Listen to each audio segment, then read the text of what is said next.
And welcome back to a fresh episode of the Business Growth Show. I'm your host, Sam Dunning, co-owner over at webchoiceuk.com. And if you haven't yet, check out our weekly email where we share actionable marketing tips, useful podcasts, free guides, resources, and much more each and every Monday to start your week off with a bang.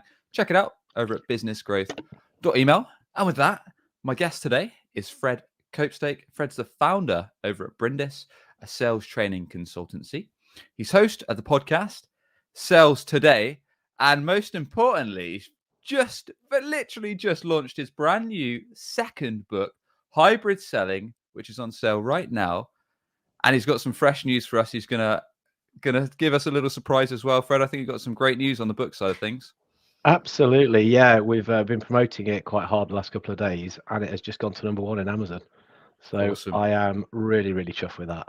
Awesome, Yeah, man. from an ego point of view, it's great, but it also means it's getting the hands of lots of salespeople. So that is even better for me. Fantastic news. Congrats again, dude. That's really, really good news. And welcome back for the second time to the show.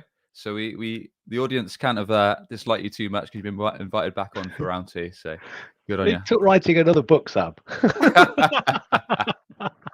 But the efforts I'll go through because it's worth it.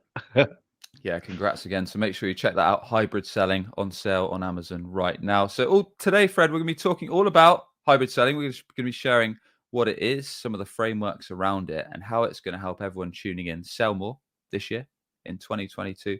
So first of all, what the heck is it? What does hybrid selling really mean?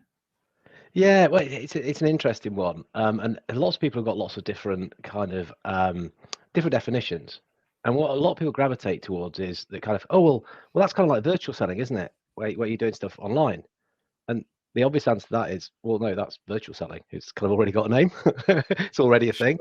That said, that is a really important part of it. But when we think about what hybrid is, hybrid's a mix, isn't it? And so for Sure. me, hybrid selling is mixing up a whole bunch of sales approaches, ways of working, things which are really important today for salespeople to stay relevant now and more so in the future. So that's how I define it. It's a mix up of stuff that salespeople have got to get their heads around and got to be doing. Otherwise, we Yep. might not be in a position to future-proof ourselves.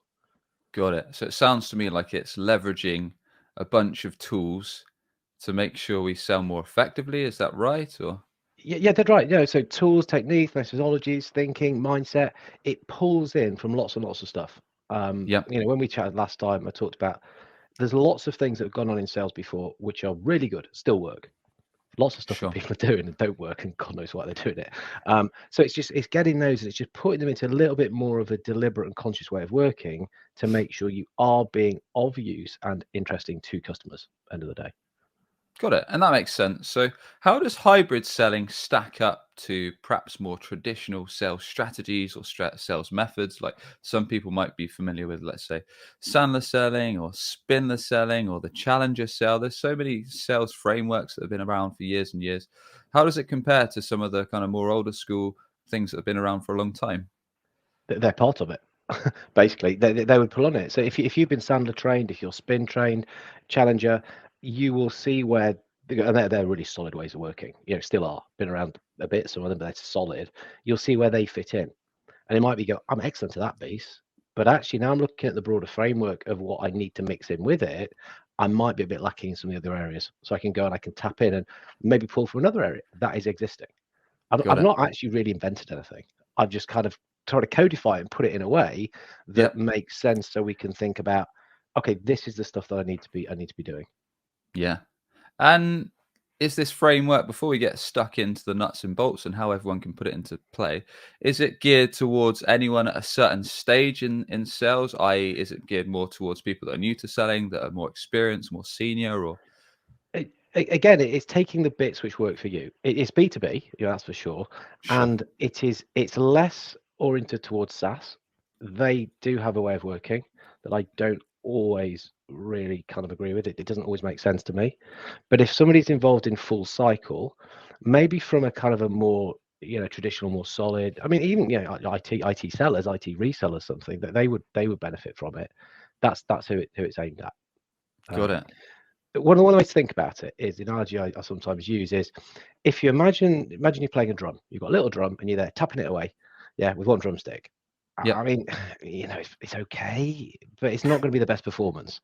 You might, if we compare that analogy to selling, you might have just got away with doing that until now. It isn't going to see you through for much longer, and certainly into the future. We need to set up a big old drum kit with lots and lots of different pieces. So, different cymbals, different types of drum, different things that you'll play as and when it's right to put on a bigger, better performance.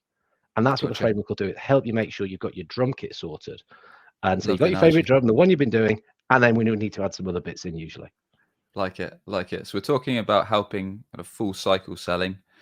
So is that right from prospecting to booking meetings to running the meetings to generating the sale and getting it over the line? Is that what we're talking about, or is there a Yeah, bit more to it? sure. And even if you think of a lot of the people that I've tended to be involved with, they will also be running the account as well. Yeah. They will So take ongoing and it, and management. it is, soup to nuts, if you like, to throw in another different analogy. It's people are looking after the whole lot rather than just set an appointment, last you see the customer. Yeah, just do a demo, last year the customer, which as I say, I don't always make sense to me, that one. But Cool. if customer is sort of heart of your attention, you're doing all the bits with them. Well, let's make sure we're doing all the bits right with them. Yeah, exactly. I mean, it makes sense. Ultimately, if we're managing the account, we're going to want to be providing good customer success, growing the account, giving a great service to the customer, and leveraging growing revenue over time. So, with that said, let's stop beating about around the bush and let's talk about how we can put hybrid selling into play. And I think you've got a framework for us as well, Fred. Sure, yeah. So I like to hang things around frameworks. I think it just makes it easier for people to understand. And so the framework we work around is the Evolve framework. Yeah, EVOLVE. So each Okay. of those just acts as a reminder of what the things are we need to consider. So high level overview. Firstly is the essentials. You've got to build on solid foundations. Yeah, you've got to have a solid approach to winning business. You've got to know the basics of sales. So again, that could be the stuff that you've learned before with whoever you've been training with. It's what's kind of keeping you going now. Me personally, I would base it around the stuff I wrote in the first book, obviously. But that's your basis. If we haven't got that, you can almost forget about adding in all the rest of the stuff. We move into V for virtual. Yeah, so the virtual selling, so using video is important. We know that now. Synchronous, asynchronous, sending it, doing it live, plus some of the other elements we can chat about in a sec. We've then got to manage opportunities. Yeah, so opportunity management is an important part. This is about getting Okay. more information. Information usually about people, about decision-making units, and really working out what we know, what we don't know, what we're going to do about the stuff we don't know, and how that's going to generate actions which can be moved into mutual action plans and kind of moving the whole thing forward.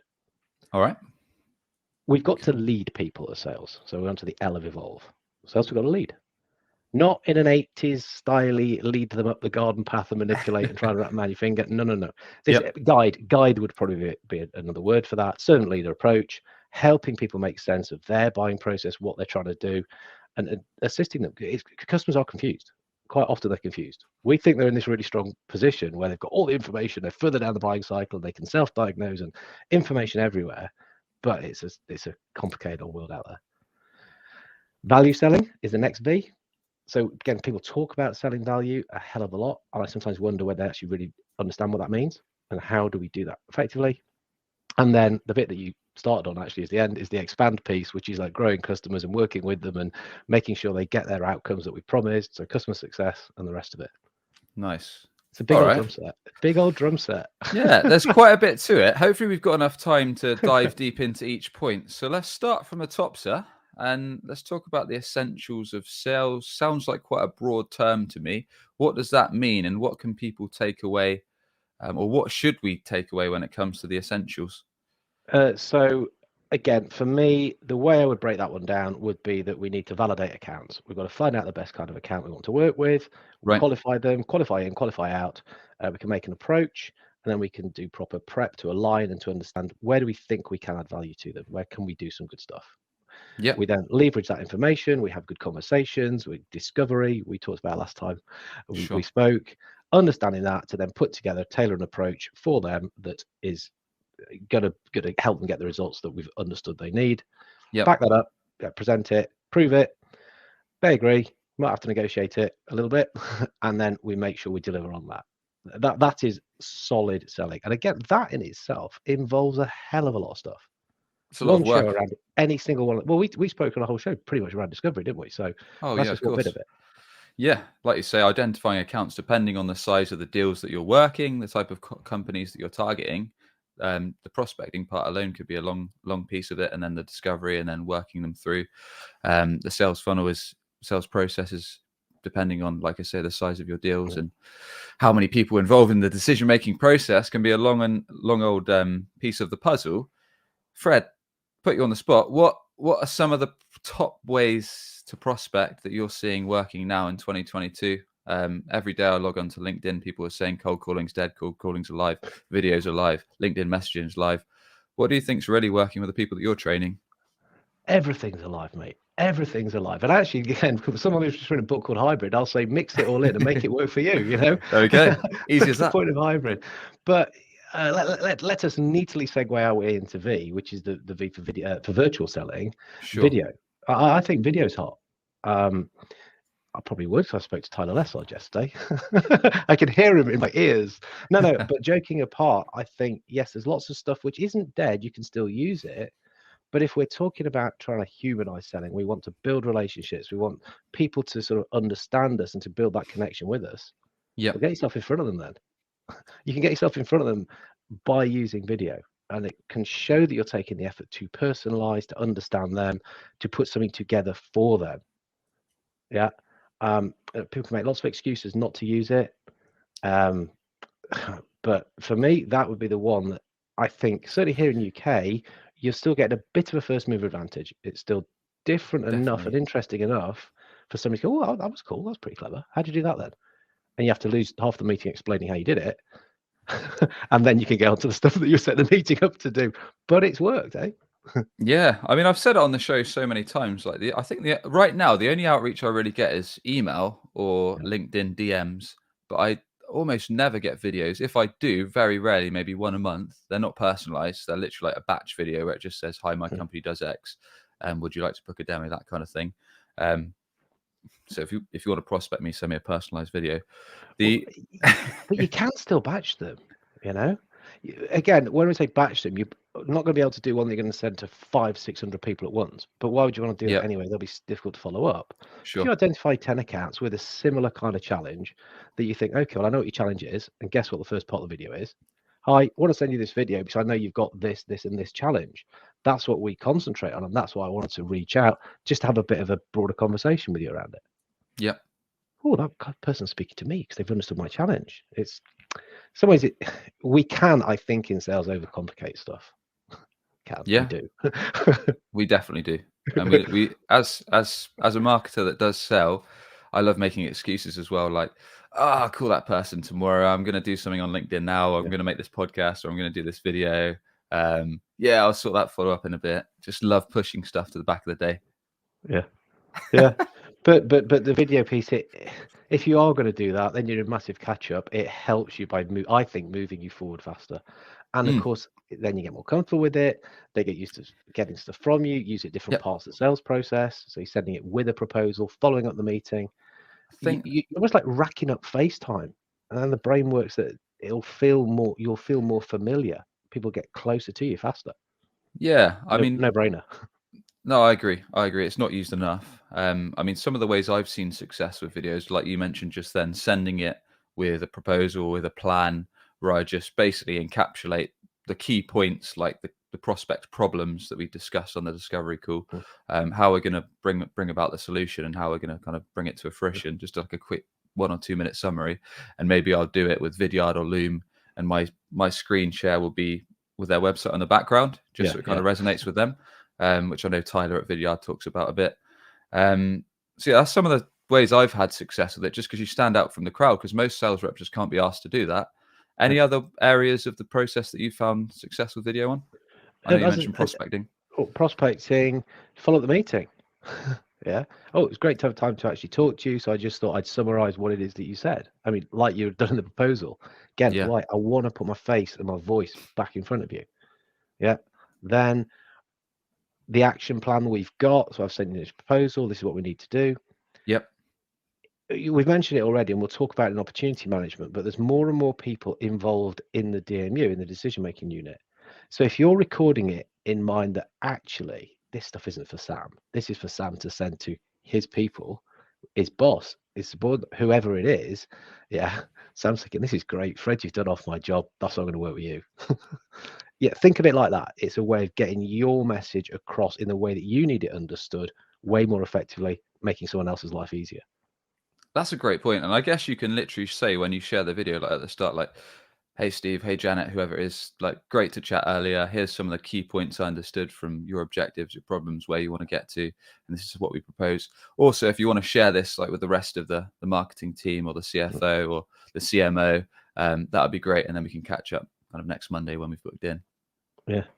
Or you might, yeah, I actually said one like this where I said, hi, I can't use the name. Hi, Sam. I've got this, a bit of a summary. Now, I expect you're going to be sending it on to John. Hey, John. Hi, mate. So the reason I put it together for you guys is now I've kind of made it so it's deliberately like that.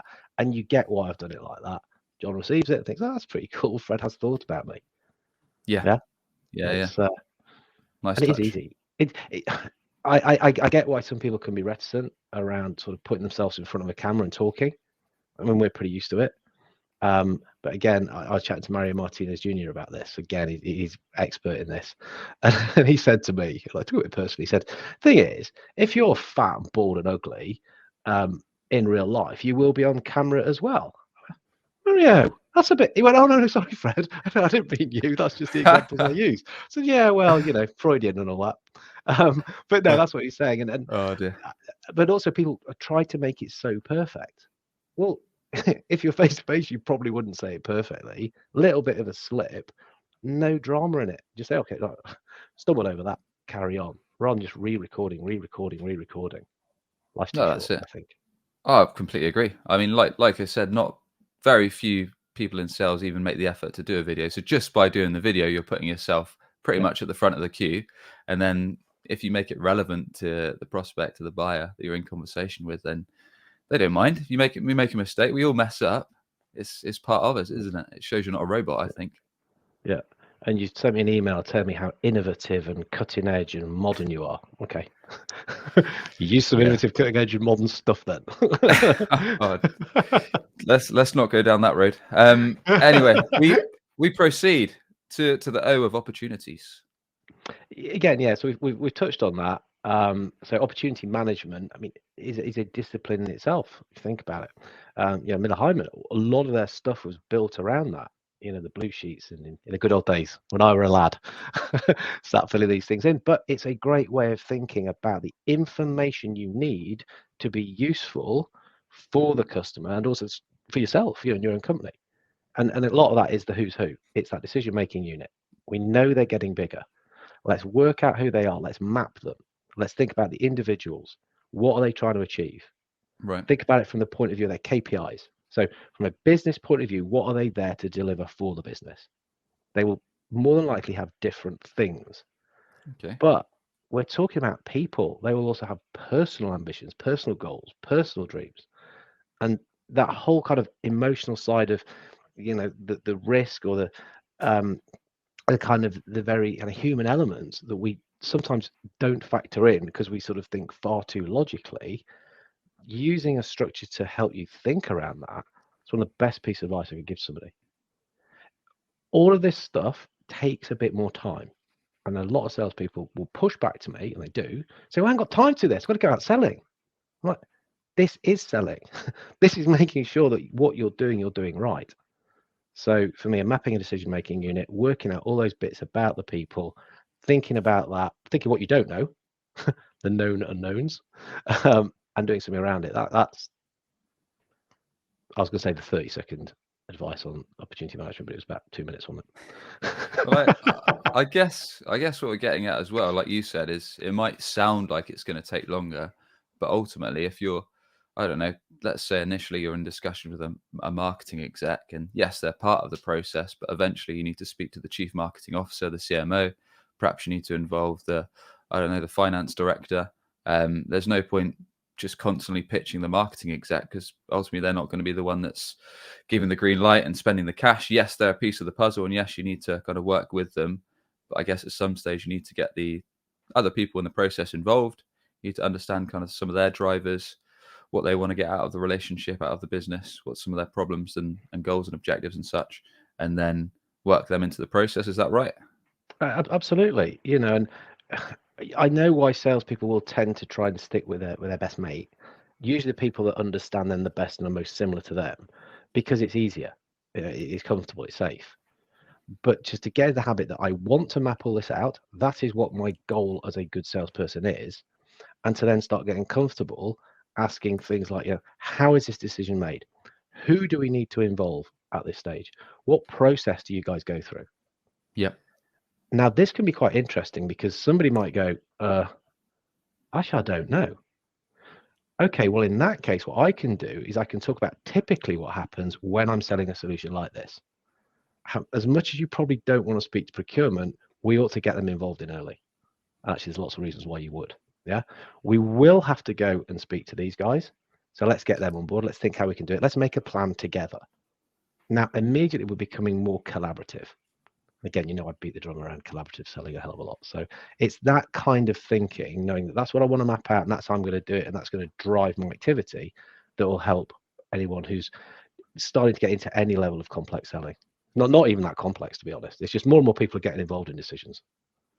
And I guess it builds credibility as well, right? Because if you're saying, look, typically when we're working on these kind of projects, then we'll find that at some stage we've got to get procurement involved to find out, I don't know, whether it's around quality analysis, whatever it might be to do with your product. We might need to get finance involved to check that all the budget restrictions are in guide. We might need to get the head of marketing to sign off the collateral, the material that we're doing. Yeah. So when it makes sense to kind of book X, Y, Z in, and then the person might even sit back and think like, well, they know our business better than we do.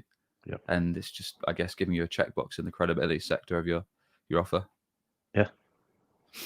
Cool. Which I mean, and there's other elements of opportunity management, which is then it gives you the stuff that you need to build the mutual action plan or the outcome enablement plan. Some of the guys I work with talk about that, which I like, because we are talking about the outcomes. Again, it gives you the focus on what you're there to do.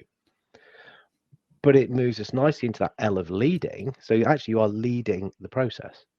So this whole, everyone's 90%, 95%, 99% decided on what they're going to do, which I think it's 70 is the number usually thrown around. They're not necessarily.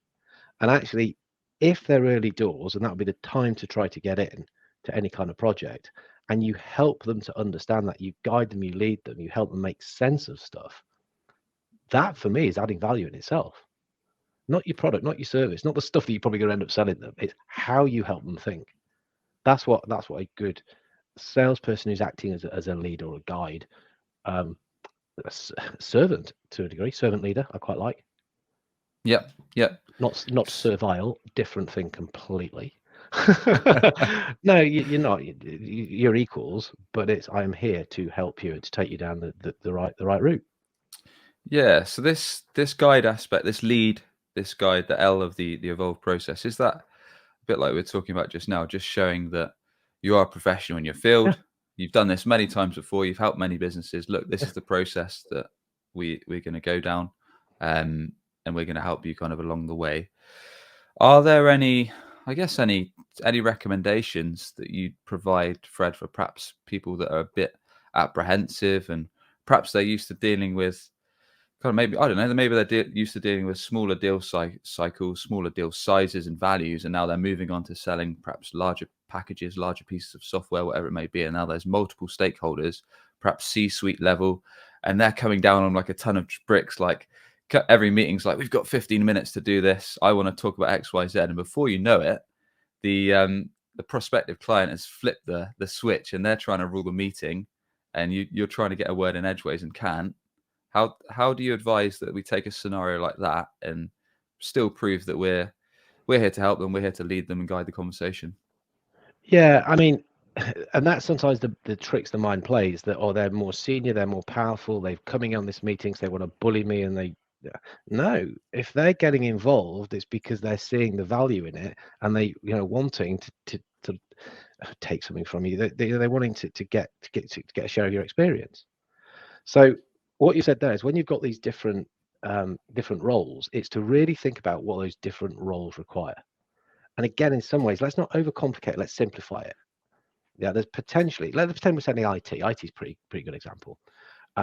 there's 4 roles you're going to be speaking to.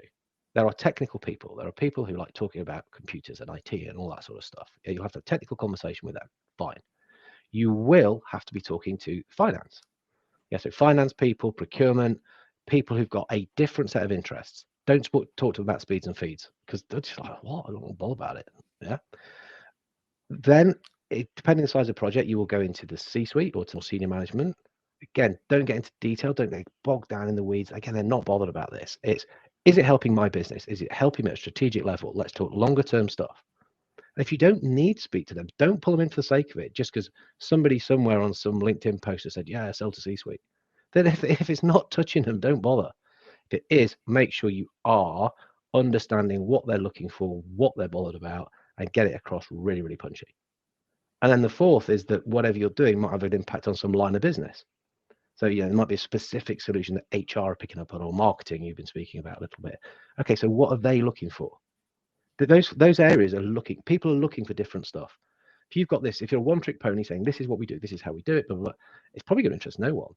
So be very clear on what the person you're trying to work with is looking for and getting that across dead clear. Yep. So that makes sense. I guess appealing to making sure you appeal to all angles of the people that are involved in the process, involved in the project, involved in the decision.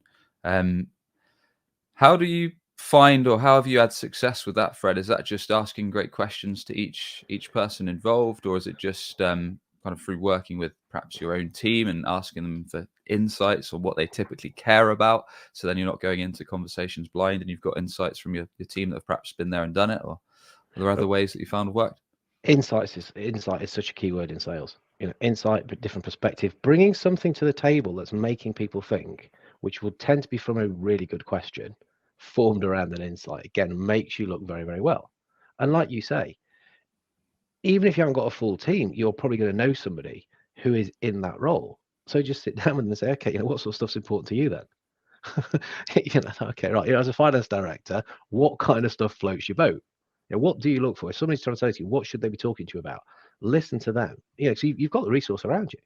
Go to your own marketing department. Say, if someone came in and started to sell to you, what stuff will turn you off? What stuff will make you think, oh, that's just really, really cool? So use that as a way just to think, okay, that's the route I'll potentially be going. But then don't then turn that into a full-on pitch. Don't go into full presentation mode and then tell them what it is that you think they need, because that will turn them off. That's not selling value, which again, we're into the next point. And all this stuff's linked in. So you can imagine selling value. The way I talk about that in the book, I blatantly nick a phrase from a colleague of mine, Mike Wilkinson, who talks about value is a mystery. And if you take that value is a mystery, it's our job to work like a detective to understand what it actually is for the customer.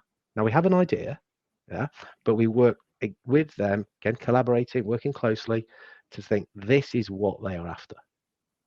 So when I hear it, my brain does weird stuff, and I always think like Scooby-Doo and the Mystery Machine.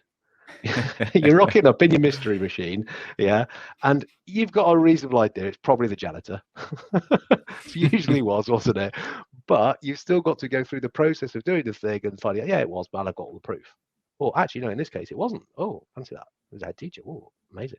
But no, so that's what we're doing. We'll take the clues. We'll have the idea of where we're going with this.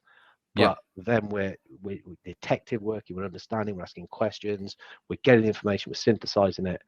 So then we can replay it back to them and say, so for you in this instance, this is what it looks like. But again, the process of doing that, asking the questions, helping them think, that's where you can add massive value. That's what's setting you apart. Not, hey, I've got this, it's really, really shiny and really, really good. And no, I like you because of the way you work with me and you're helping me get this. So of course I'm now going to come and start to buy from you. Yep. Are there any, everyone has different perspective of this, but are there any great ways to show that you're really bringing huge value to companies? And this is going to be a very sector dependent thing and vary a lot between industries, but is it literally just showing that you've taken the time to understand where they're at right now, any current business issues, problems, and how you're going to bring them to their desired outcome? And just saying, look, based upon what you've shared with me, problem A, B, and C, we can deliver this solution. It's going to bring you to your better life in 6 months' time with this.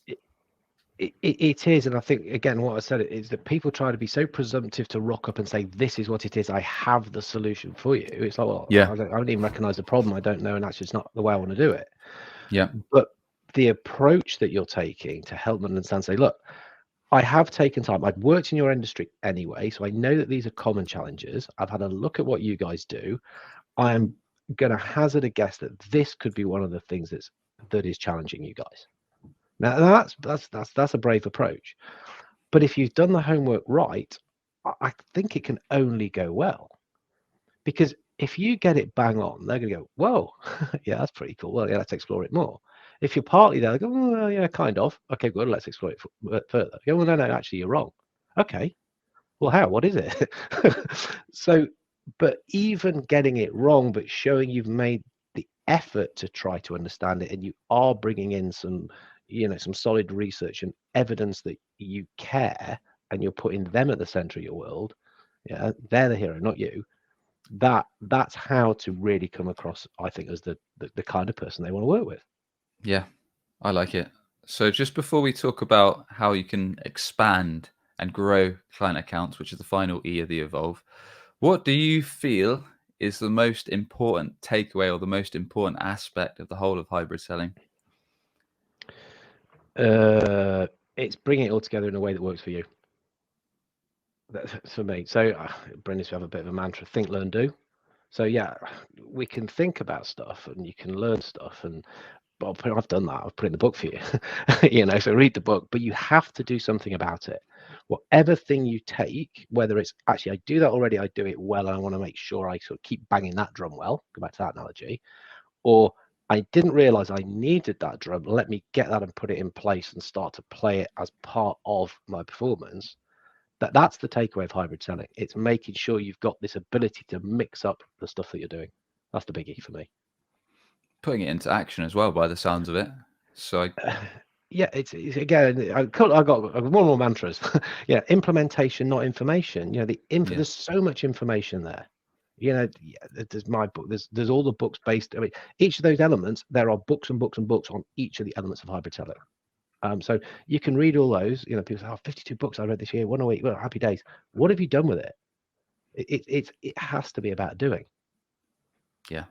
Let's go on to the final piece of the puzzle with that said. So how can we leverage this all to expand, to ramp up, to build up our existing customer accounts and strategies? Well, we've got to deliver on what we've promised. We've done all this work. We've worked out where we, can do stuff. You've talked about outcomes. Outcomes got to be our focus. Okay, that's what we can do. See yous. No. Now, whether it's yourself, if it's full cycle and you have got responsibility for that, or if you're in a position where you've got customer success management teams who can get in and help with that, again, make sure that they're doing the job as best they can. But that's what we've promised. Let's make sure that's happening. So yeah, it's kind of applying those principles. Yeah. So yeah, account management principles as well. So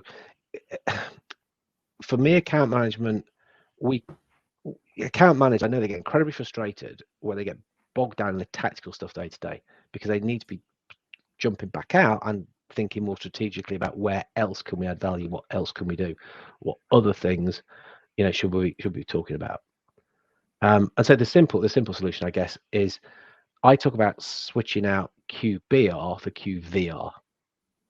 So quarterly business review. In the last book, I said that's a waste of time. Right. Was, what? I mean, the whole IT sector kind of finds out on these. It's like, well, if you're rocking up and saying, well, this is the stuff we promised to do and we've done it, and here's the spreadsheet to show you and a few graphs and things. It's like, okay, let's not bother with that meeting again. However, if we're saying, look, here's the stuff we promised, there's the SLAs, that's all good, but let's focus on the value. Are you getting value from working with us? Let's go quantitative to qualitative and thinking about where can we do more stuff. And again, it's their perception. It's what's it like working with us? What are we doing well? Where can we do stuff better? How have we built value? Where else can we go with this? And it's having that discussion and framing the meeting, having the agendas around that way of working, rather than, yeah, we promised 98%, we delivered on 98.5. Have I done well? Yeah. Not really. It's what you said you do. So yeah, it's getting those discussions going about, what we're doing. Well, where can we go with this? And again, it's using a lot of that information. Now, the insights that we're using are from the customer rather than the stuff that we've been pulling in from outside before.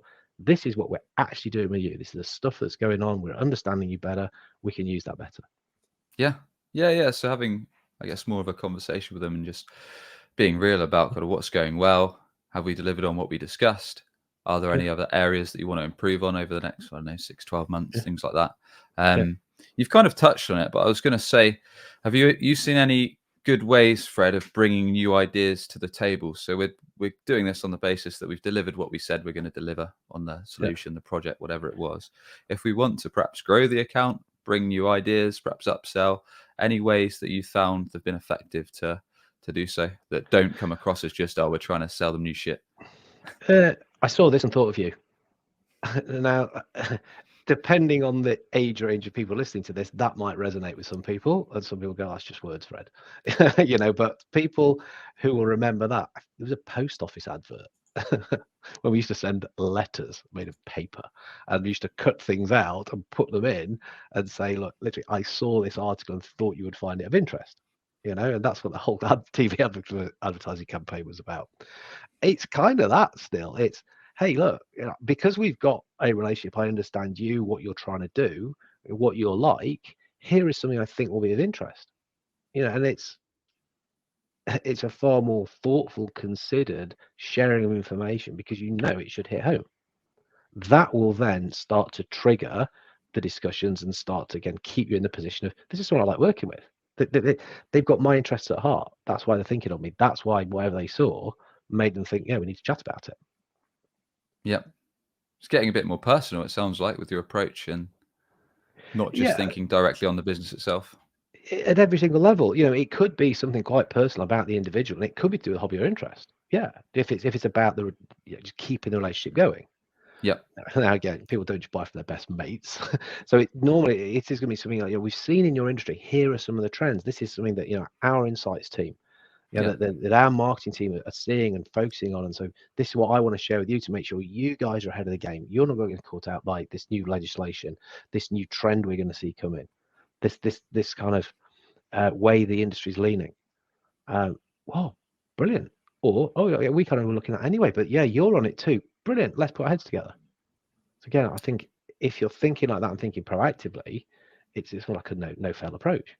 Yeah. And I guess it comes across that you're actively trying to help them, sharing insights, whether that is, like you say, latest trends, or perhaps you're sharing the podcast that you think is relevant to them, or video or article, whatever it may be.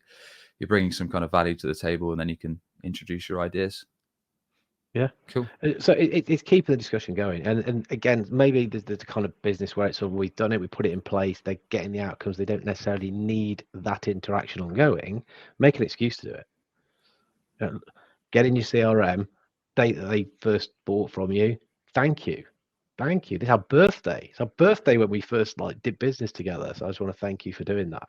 But yeah, here's some information that I thought you might find interesting. It's something we've got. Can I have an opinion on something?